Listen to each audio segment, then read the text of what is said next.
This is an 8-iron, and it's a dead shank. Wow. Way right. Oh, takes a hop shank. off the path. You gotta be kidding me.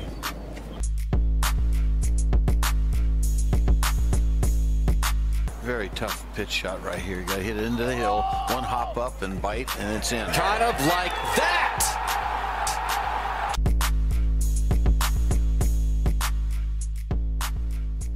Hey everyone, it's Jason from the Sub 70 podcast. Thanks for tuning in. I really appreciate it. Our guest this week is Patrick Sullivan. Patrick plays on the Web.com tour. Interesting story. Played professional golf, then became a golf professional at a club, back to professional golf, and now he's made it all the way to the Web.com tour on his way back. Really interesting to talk to of his perspective of kind of being in his mid-30s and competing against the kids and what the experience does. He's just a great guy. And I know I'm not supposed to root for people, but it's hard not to root for Patrick. If you follow golfers on social media, he's a really good follow. He's at the @ Sullivan Golf on Twitter, 2 L's in Sullivan. I really enjoy the time with Patrick, so I hope you guys enjoyed it as much as I did. And let's hope Patrick has a great year on the Web.com tour. Thanks for listening. Without further ado, here's the conversation. Well, I would like to welcome Web.com tour player Patrick Sullivan to the Sub 70 podcast. Patrick, thanks for taking the time this evening to join us. I really, really appreciate it. Absolutely, Jason. Thanks for having me. Well, I know that you're in San Antonio this week for a Web.com event at the Briggs Ranch. How's the course setting up for you? What are you working on? How's the game feeling? Well, I mean, I love the golf course. The golf course is phenomenal. It's in great shape. Awesome layout. Probably one of my favorite golf courses that we play out here. And, you know, just from the practice rounds that we've played, you know, Monday and Tuesday, the golf course I thought was playing perfect. It was firm, fast, greens bouncing. But, you know, as typical Web.com fashion, it rained all day today, which happens a lot out here, unfortunately. It's where the joke is, you know, if you're having a drought, just have us come play a tournament because it seems to rain every time we come. So I'm still sure. I've heard that the golf course drains pretty well. I know it's kind of a sandy site, so you know, hopefully it'll get back, you know, drain pretty well and get back to as firm as it was.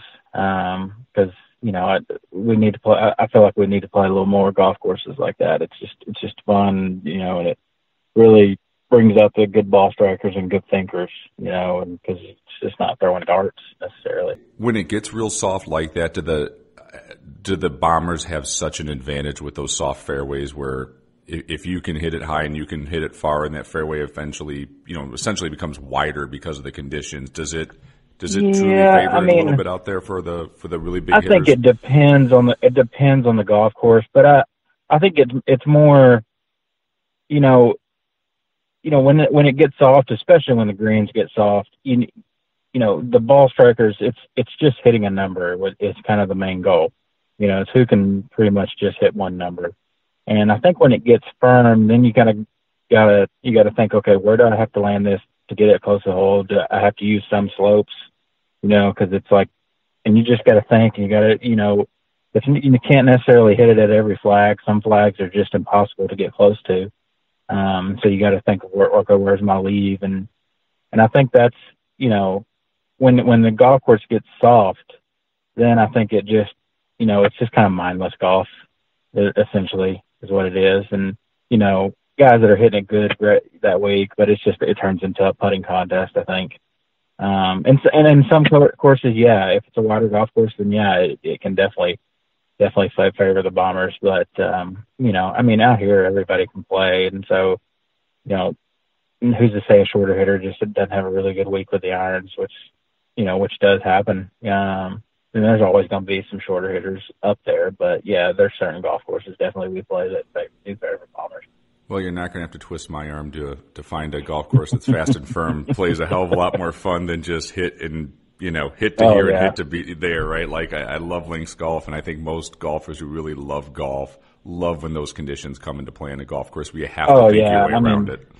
Yeah, I definitely love setups like that because I feel like, you know, I play better at setups like that because I'm I want to be engaged. I want to be, and I embrace those conditions. And there's certain guys that don't necessarily do it. They may think, well, that pin's there, and then it's just impossible. I can't fly it and get it close to the hole. It's like, I kind of accept it and love the challenge of it. And so, that's where having that mindset helps too. So, so hopefully, like I said, hopefully it'll get back to firm. But I know, when we get into the Midwest in the summer, it's just impossible. We're playing bent grass greens during the summer, in June, July. It's just impossible to get them that firm, unfortunately. And so, it's just nice to have one that's, you got to think your way around and hit some good shots, and it's going to be a little bit tough. Well, you had a solid week at Savannah, T24. Mm-hmm. Does it feel like the momentum of the season is starting to shift and you're starting to play some more better and consistent golf on a regular basis? Yeah, I mean, Savannah was obviously a good week. Could have been a better week, I think. I hit the ball okay. I didn't hit it great, but just saw some good things in Savannah. And then had a couple of weeks off and just kind of cleaned some things up. And I felt like I played better last week in Alabama than I did in Savannah. I know I missed the cut by one, but I had a few 2-3 putts the first day, and I played really good in really tough conditions on Friday. And unfortunately just missed the cut by one. And I was really hoping I could kind of sneak in because I felt like I was starting to play good, and I feel like that's kind of carried over this week. So I'm hoping for some good things this week too. So I feel like everything's kind of starting to click. Some really good things are happening finally, and I do feel some momentum, definitely. What's your status on the web.com at this point with the reshuffle and how that works? And for the listeners, it's explaining the reshuffle and who gets to where and who, what tournaments you get in. Is there a simple way of explaining it, or is there a lot of moving parts to that? I wish there was a simple way of explaining it, but we sit around the locker room and try to figure out, are you going to be good this week, or where are you looking for the reshuffle? And so we try to figure it out too. But essentially, what happens is you got your top 75, from last year. Obviously, some of those guys have gone to the PGA Tour, and you have certain guys that have full status, so they're guaranteed any start that they want all year long. And then, after that, you have certain guys like Danny Walter that won the Q School. He's going to have guaranteed full status. Guys that won Latin America and China and McKenzie Tour, Order of Merits, they're going to have full status. So you got these different categories that have guaranteed starts all year long. And then after that, to fill fields, you have after that, you have conditional status, essentially, guys. And so every 4 events, they do what's a reshuffle, where they reshuffle everybody based on what's points earned. It used to be money, but this year they're using a point system, so based on points earned. And then within that, there are certain categories like Q School. If you finish top 10 in Q School, you're guaranteed the first 12 starts, and then you go into the reshuffle. And you finish top 11th to 40th, you're guaranteed 8 starts, which is the first 2 reshuffles. And then you go in. And unfortunately, I missed top 40 by 1 shot, so I had conditional status. Starting the year, I wasn't guaranteed any starts. Was lucky to get in some early events. Didn't play well. Barely snuck into Savannah and played well, which that top 25 got me into Alabama, and then the reshuffle happened last week. And so it's a very complicated system that even I don't get the whole deal of it. But essentially, what happened is after Alabama, kind of a big chunk of guys got thrown in, reshuffled, and based on my points from my top 25 in Savannah, it upped my status. So that's how they fill fields, and I was in pretty easily this week. I feel pretty good, at least for the next 4 events up to the next reshuffle. Obviously you want to play well, and you just have a good week and it takes care of itself. Yeah, I was gonna say, you don't really want to think about the reshuffle. Yeah, good play. But if you're not getting starts, you ain't gonna. It's kind of hard to get your card or even get your PGA Tour card. Yeah, I didn't mean to interrupt you there, but it's sort of like good play sort of takes care of itself, right? That's exactly right. That's exactly right. So you just try to take the mindset of, you're trying to win every week.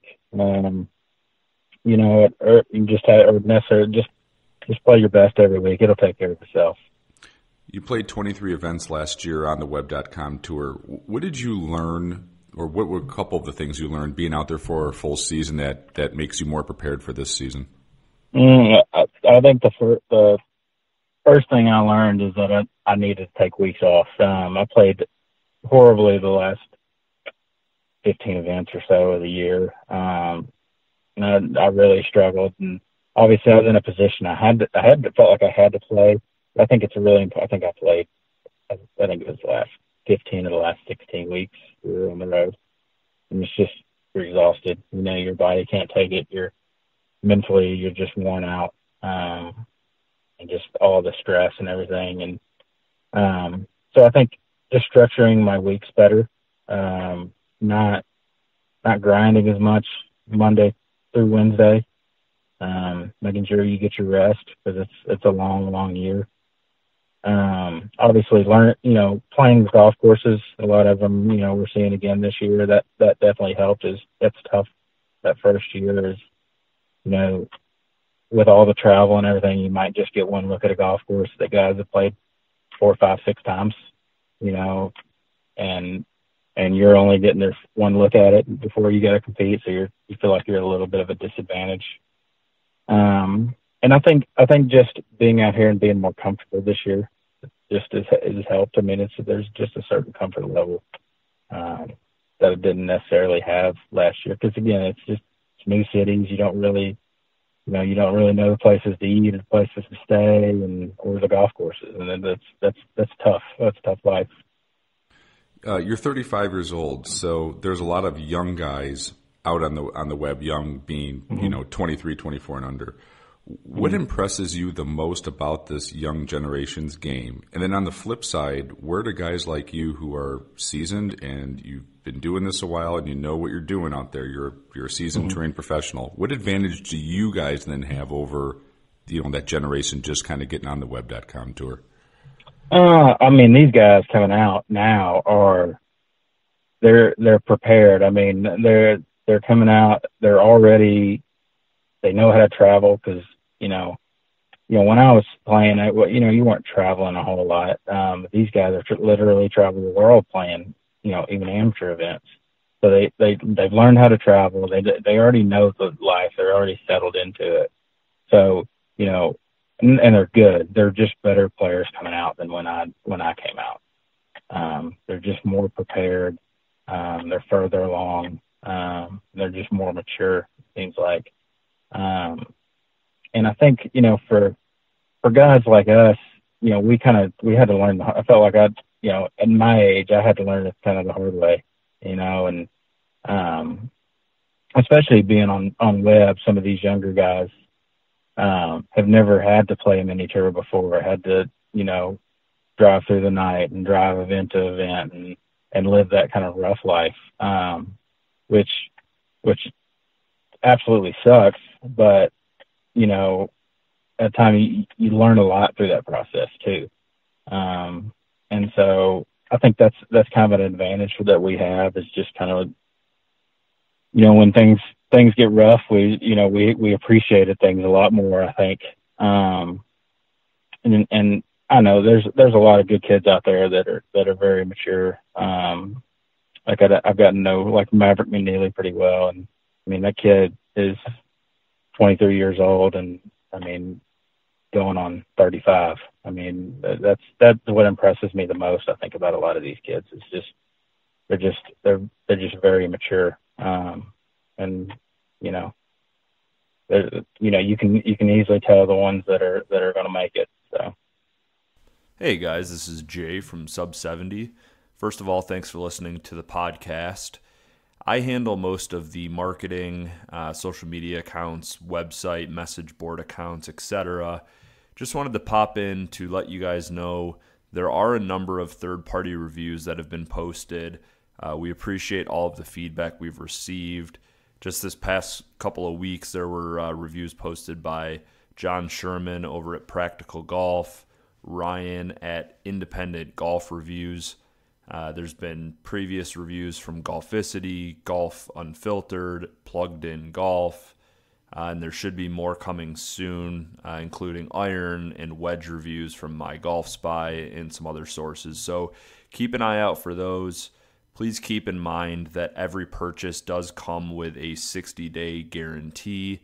If you ever have any fitting questions, please reach out to us. There's no cost. We will be more than happy to talk to you about what you're trying to accomplish and do everything we can to get you the right equipment to get that done for you. So thanks again for listening to the podcast, and back to the interview.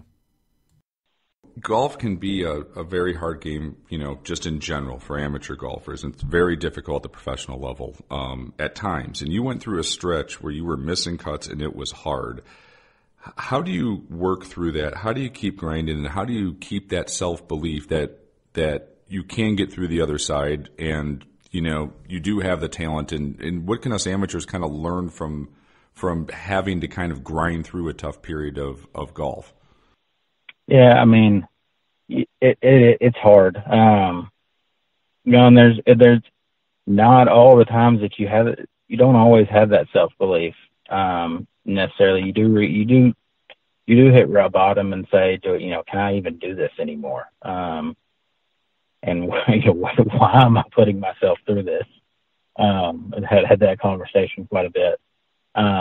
But you do get back to, no, I can do this. It's hard, and a lot of golfers, we're gluttons for punishment. You gotta be a little bit crazy to do what we do.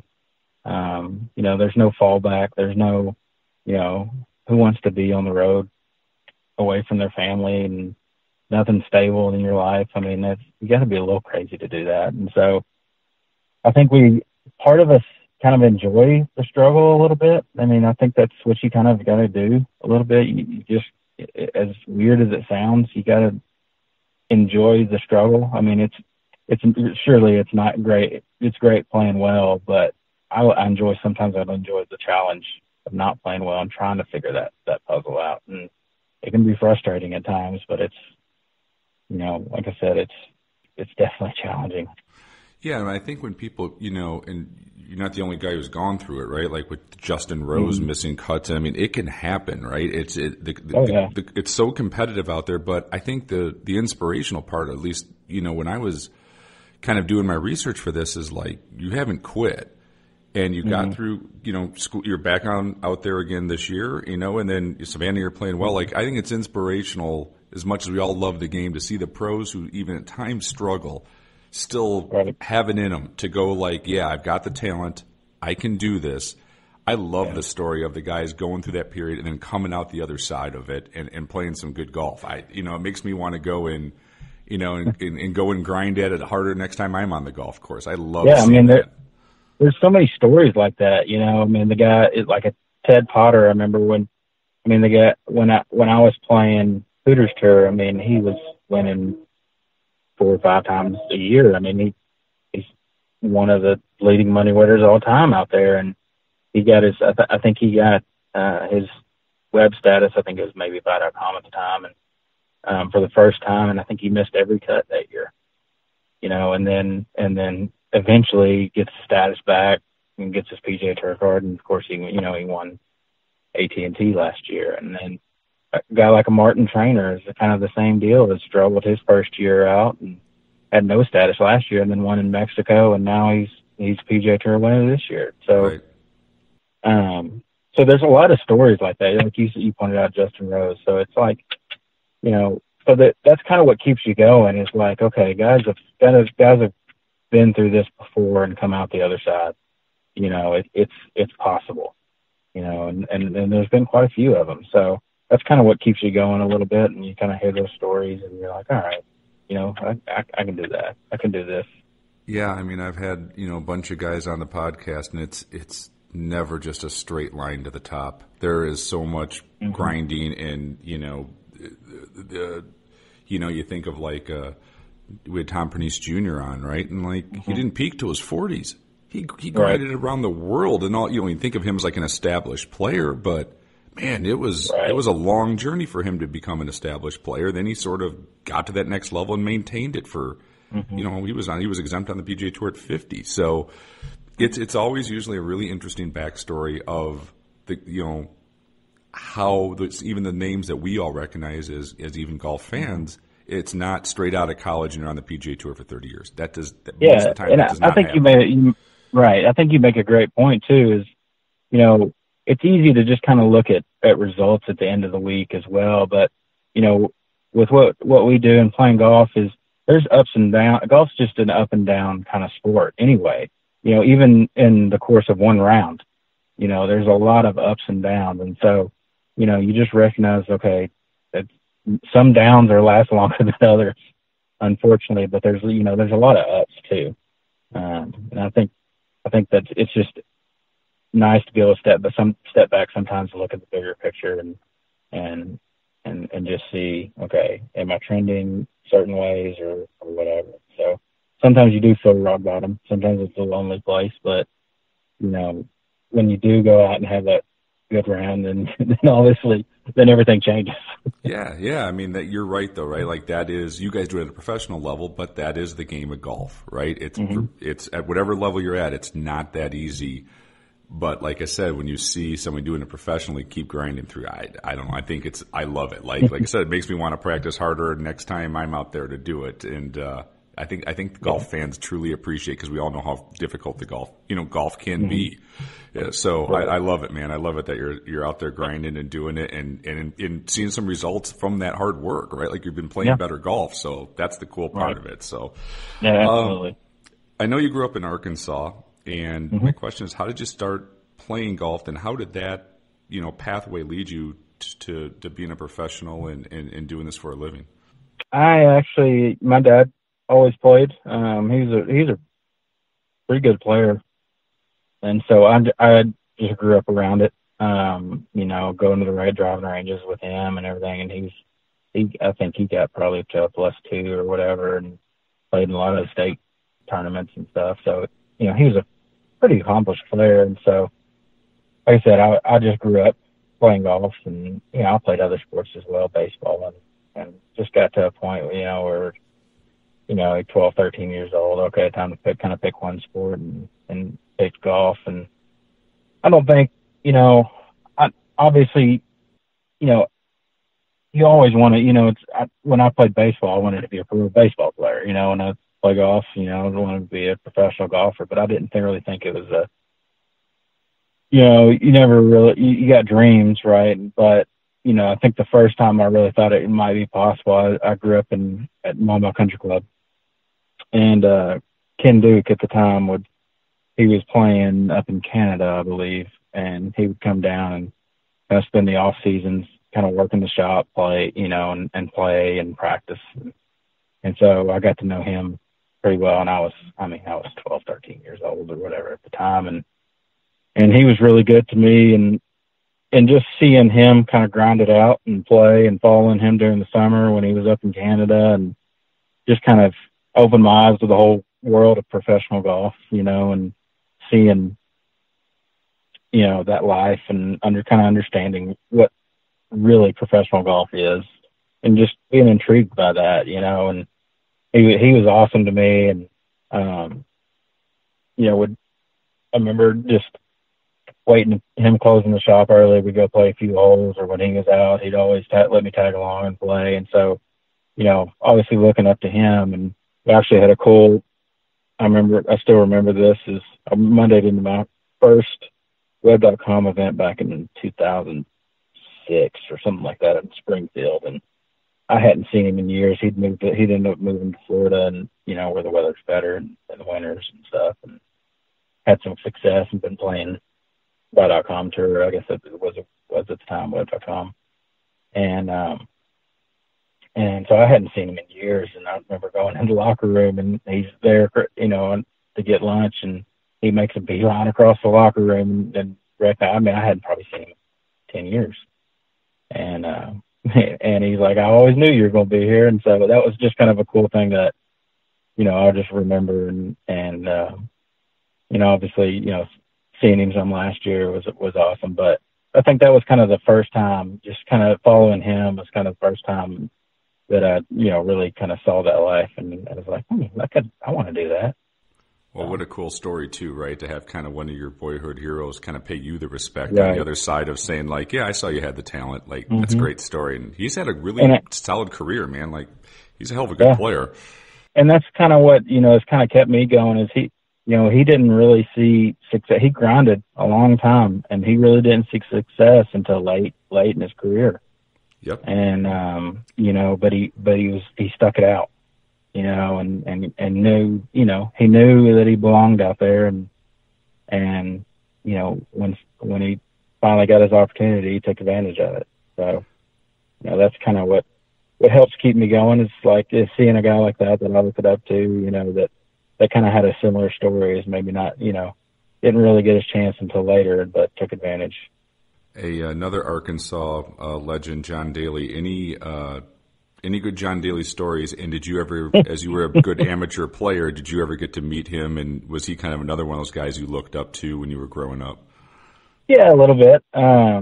Definitely, obviously, being from Arkansas, everybody knows John, and I've met him a couple times. I actually had a good buddy of mine that when I was playing mini tours, we roomed together, was from Dardanelle and good friends with him. And so I think we had an event in Mississippi, a mini tour event, and we'd both missed the cut, and it happened to be the same week as the event in Jackson. And so he's like, hey, why don't we just go over to Jackson and hang out? And so we went over and ended up, we hung out followed him for both his rounds, and hung out with him on the bus, after each of them, his big bus that he's got, and had a good time. He's such a great guy. So yeah, the guys really like him, right? Like he's supposed to be a sweetheart of a guy. Like I think the guys on tour really like him on a personal level. On top of the talents and everything he's accomplished, they seem like there's a lot of affection for him. Like they really, really enjoy him. He's just a good old Arkansas boy. That's all it is. He's just down to earth, and I know I had a good time hanging out with him. When you did turn pro in 2006, what mini tours did you start off playing, and what was the progression of that for kind of like your first go around of from here to there? Like what was sort of the progression you took in that pathway? So I started. I think the first mini tour I played was the Adams Tour at the time, which is essentially like a Texas, Arkansas, Louisiana, kind of that south central area, Oklahoma, stuff like that. And so that's kind of where I started. And then actually I was part of there in around 2007, I think there was a tour called the U.S. Pro Golf Tour. And I know where this one's going. You know this one. Yep. You heard this story. Oh, yeah. As they ended up buying a lot of the tours around and promising big purses, which in hindsight, was too good to be true. And I think I lost like $7 or $8 grand that because you were prepaying entry fees and all this kind of stuff. And I think I lost like $7 or $8 grand. They ended up going under. And one of the only ones that didn't get bought up was Hooters Tour. And so this was crazy. Around 2008, 2009, Hooters Tour they were having $250,000 purses. They're in full fields. I think there's 50, 60 guys trying to Monday qualify for a mini tour event every week because they were the only ones that were still operational. Right. Guys were just starving for a place to play. And I was fortunate enough to get status on that. So I played on that for a couple of years. And then, obviously in doing Q school and stuff like that and trying to, I made it to second stage and stuff like that, but never really was going anywhere. And then, I've been dating my wife now for about 4 years or so. And we're getting to the point where, we're looking to settle down. I hadn't really had much progress as far as Q school and we're getting any status anywhere. So, I quit playing, got a job working as an assistant at the Alotian Club in Little Rock. And so we got married, and so I worked at the Lotion Club for 2 years, and then moved over to Pleasant Valley Country Club and worked there for 3 years. And about that time, my wife was working her way through school, working on her master's, stuff like that during that time. And when she was graduating and got a good job opportunity there in town, and I was just getting the itch to maybe go try to play again, and just wasn't really happy, where I was. And so luckily I had, good support and family and friends helping me out, and was able to, I think it was 2015, something like that. I went back out and played APT Tour and Tron Key School, and played out there for a few years, and up until year before last, I guess, two Key schools ago. And I was just kind of reaching a point where it was like, again, I think I missed at second stage or at first stage by one, like 2 years in a row. And so going into Q school that year, it was kind of like, okay. And I've had a conversation. It's like, okay, I'll just go through Q school. This is the last time I'm trying. I'm not going to play mini tours next year. I'm going to do it, find a job. I think I was out 3 or 4 outside the number the first stage, and shot 66 in a good hard course in Houston. Last round at first stage to make it through, and then played really good at second stage and made it through, and then played really good at final stage and got to give them a guaranteed starts on web. So it's like, okay, right. So well, now you're good to go. Now I got to get ready to go to the Bahamas, right. And I was almost like, you almost had your mind made up that you're done, and so now it's like, oh my gosh. And so it was kind of shocking at first. And was there a freedom in that, knowing like, you kind of were, if it doesn't work out, it's okay, and then you just sort of freed it up and played, and like obviously to get through that gauntlet's hard. Like you played some good golf. Obviously there's something there, because I've done it 2 years in a row, kind of under the same circumstances, and so after last year not playing very well, I had to go back to first stage again, and it just kind of took the same deal. It was like, all right, I'm gonna try it one more time. If I get status back, great. If not, and then I made it essentially through all three. So I made it to final stage and had decent conditional status, and was going to get some starts. So it's like, there's obviously a little bit of freedom there. I think there's a little bit. I think I play better when my back's against the wall, kind of too, and maybe I just don't want to get a real job. I think is maybe a little bit of it. I think there'd be a lot of guys out here that would probably feel the same way. Finding Mrs. Smith's head cover on the 7th hole isn't exactly something you want to do for the rest of your life. No.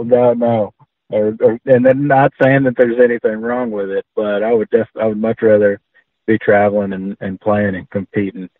But yeah, I think there's a little bit of everything involved in that.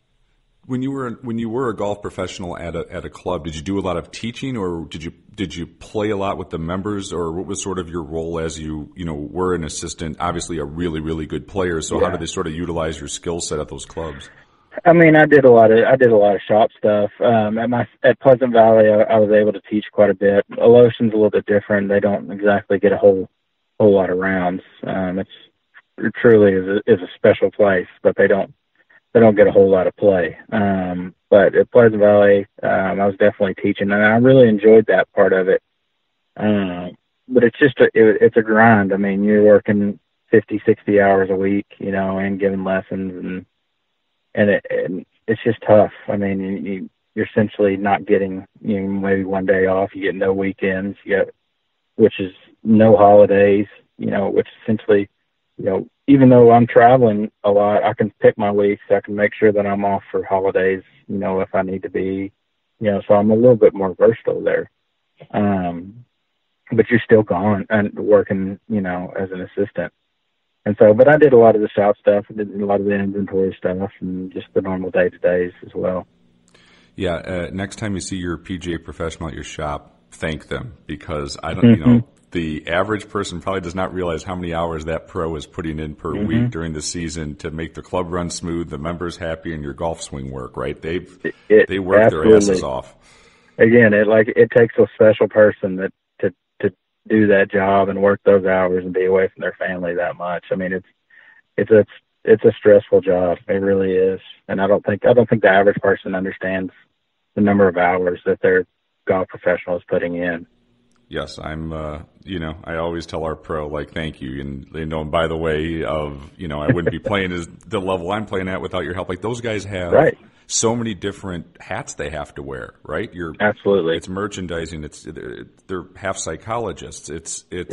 They got a lot. So thank your pro. They do a hell of a job for the game. They really do. Absolutely. Well, I've got a few more questions for you. They're sort of quick hitters, and then we'll get you out of here. So just kind of no worries. When you're on the web.com tour, what's one of the favorite cities that you might have not had on your radar, but you visited it and you absolutely loved it? Ooh, it's a tough one because I gotta go through these. I think Oxford was fun last year. Obviously, I played well there last year, but unfortunately, we're not going back this year.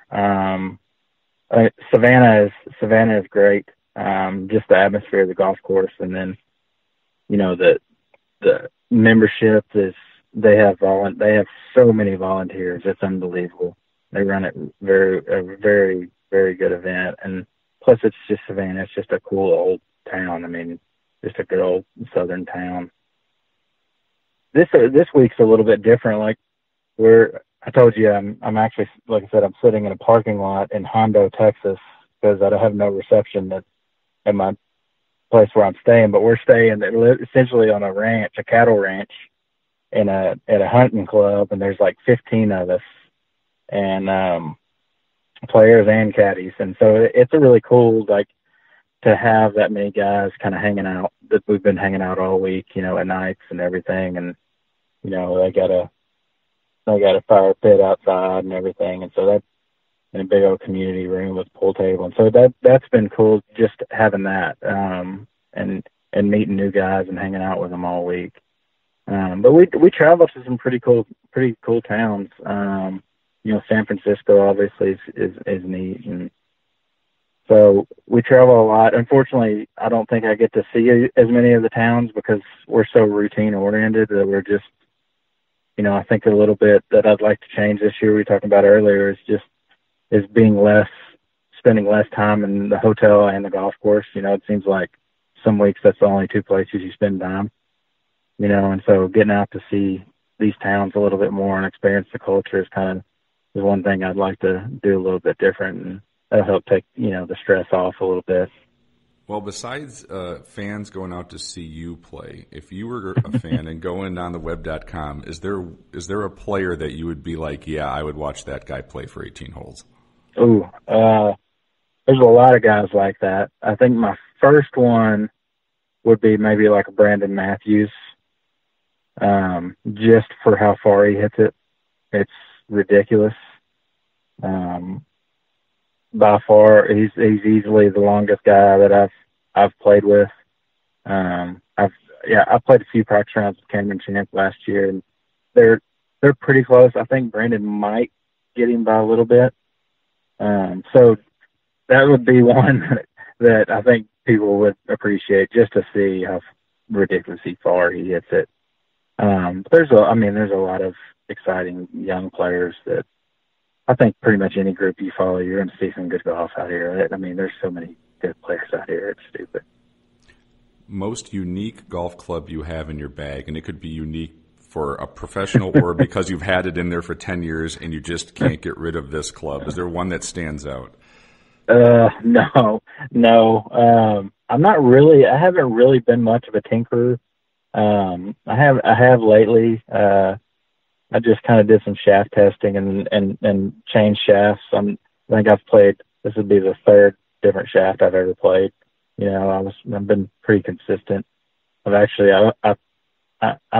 a Titleist guy, so I've played the Titleist CB since college.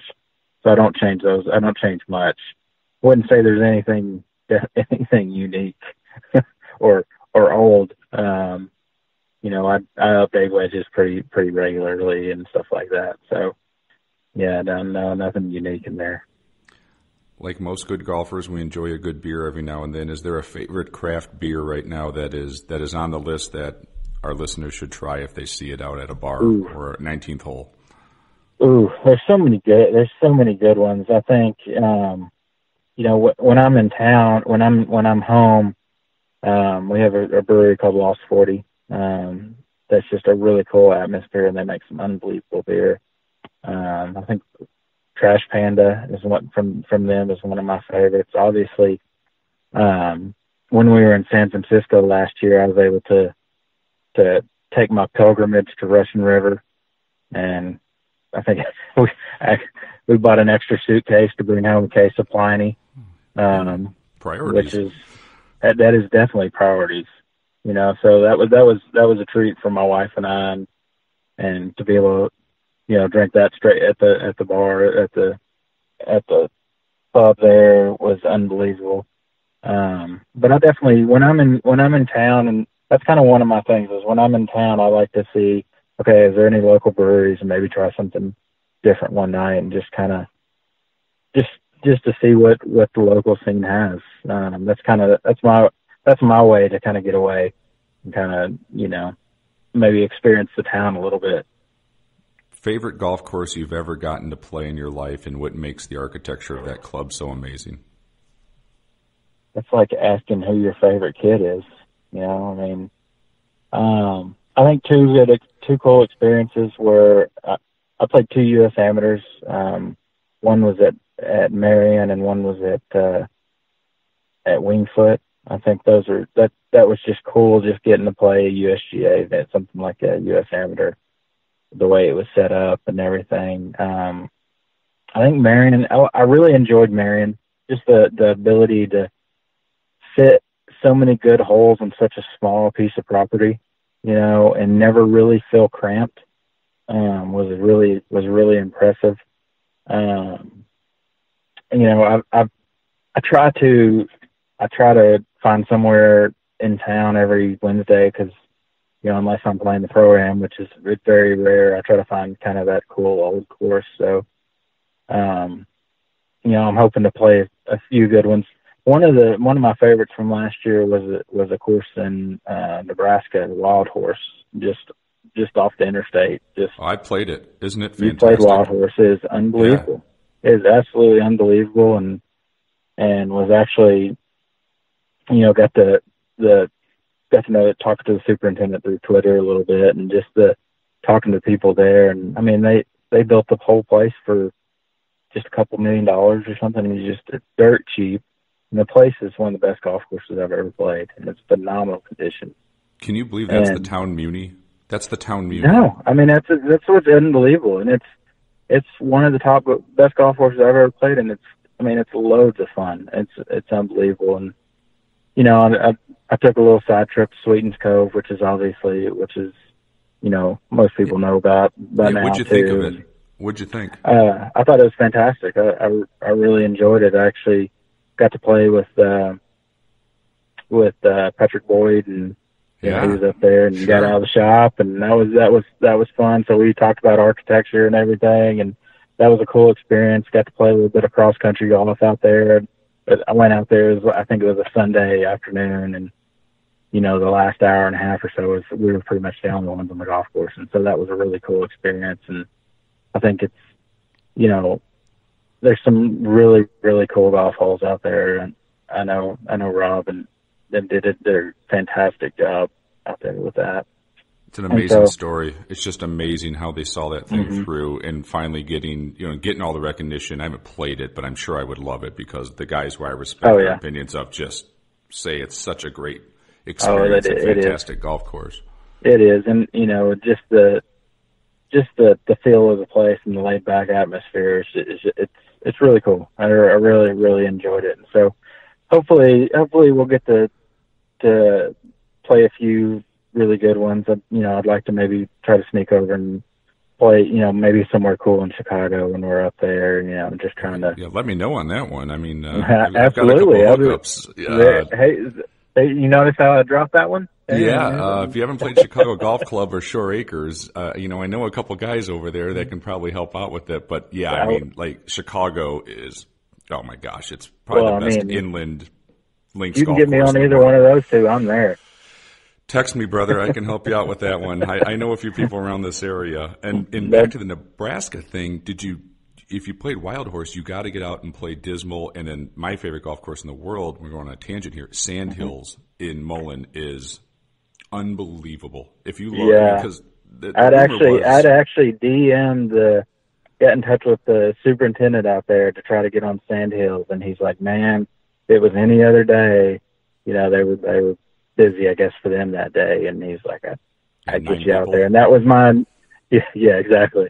And so, hopefully that'll work out this year, because that was my original goal is maybe to Sand Hills, and then somebody recommended Wild Horse, which is essentially it's right there where you get off the interstate to go to Sand Hills, and so that it was more just like, okay, I can go play that place right off the interstate, and and I heard it was really good, and then obviously it still blew me away. That's how good that place is. Sand Hills it's fantastic. My addiction is bad enough. I actually joined Dismal River, so I joined a club that's an 11-hour drive away as a national member because I love it out there that much. So if you ever want to play Dismal, just let me know on that one, and I can help you there too. But it's also with the Doak and the Nicholas there, and that topography is it's incredible. So that whole piece of just that whole area is cool. I mean, it's just perfect for golf. It is. If you like links golf, and we were talking about fast, firm conditions where the ball bounces, right? I mean, it's so creative. And in the wind, the golf course is out there, either any of those three, they all play different. You have to use your imagination. One day you could hit a 9-iron into the green. The next could be a 5-wood. But yet the architecture is so good, it allows for that play. It's as good as golf gets, in my opinion, that region of that sandy region of Nebraska. Those turf conditions with the great architecture, it's about as perfect as it gets. So I would 100% agree. One last one here for you, and I'll get you out of here. How in the world did you run out of gas last week? And then I love the picture on Twitter when you're standing there on the side of the road, like, how in the hell did I just accomplish this one? So what's the backstory? This is funny because I was having Ed Lohr asked me the same question, and at lunch during our rain delay today, because I was up there trying to get a little practice in, and we're just hanging out, and he's like, how in the hell did you run out of gas? And then so I'm sitting around, and he said, and his second question was, why did you post about it? And my deal is you just got to own your mistakes, it's all right.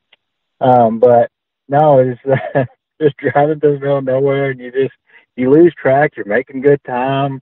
You're wrapped up in your podcast and what you're listening to, and the gas light goes off, and I'm like, ooh, I hadn't even thought about that. But I know. Hey, I know my car. Once that thing goes off, I can go 50 miles on the interstate.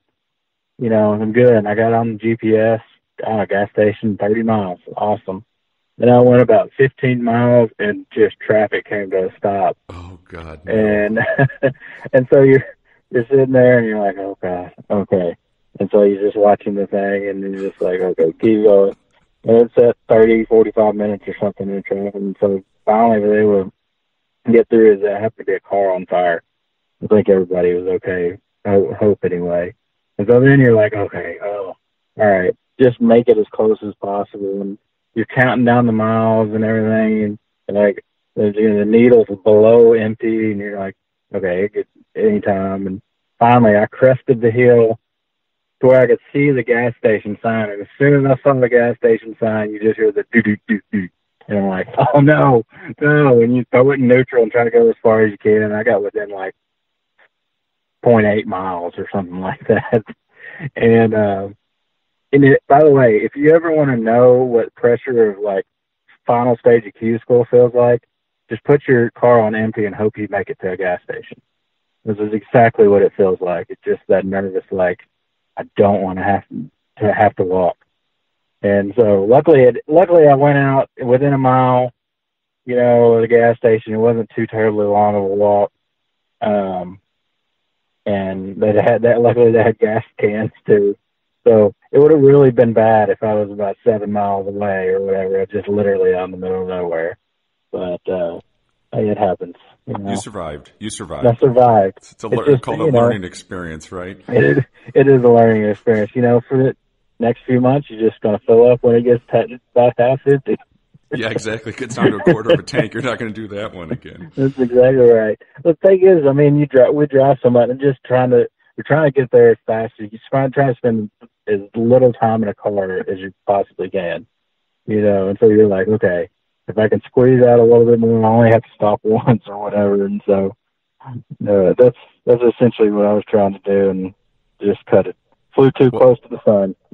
Well, look at the bright side. It made for a great story for a podcast. So I applauded that it happened, right? Your buds on tour love the story. So, exactly. There's a lot of stories that happen out here on the road. It's just, that's a typical golf travel. Well, I can't thank you enough for taking the time. We'll be watching this week. Play really well. Loved the conversation. Thanks again for coming on, and we'll kind of follow you the rest of the season. And when you get that win out there, hopefully I can get you back on the podcast and we'll talk about it.